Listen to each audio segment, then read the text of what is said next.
বিনিয়োগকারীদের ধৈর্যের পরীক্ষা নিচ্ছে শেয়ার বাজার।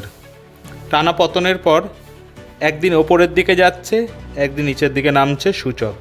এভাবেই ওঠানামার মধ্যে আকস্মাৎ ওপরের দিকে উঠতে শুরু করবে শেয়ার বাজার। আজকে নিফটি 117 পয়েন্ট নিচে নেমে 22,795 বন্ধ হয়।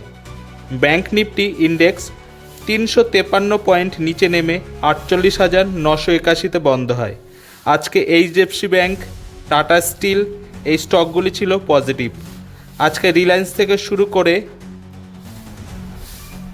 বেশিরভাগ বড় কোম্পানির স্টক ছিল নেগেটিভ। আজকে নিফটি মেটাল স্টক ছিল পজিটিভ, নেগেটিভ ছিল Nifty IT, Nifty auto, Nifty Pharma, Nifty FMCG index ছিল নেগেটিভ।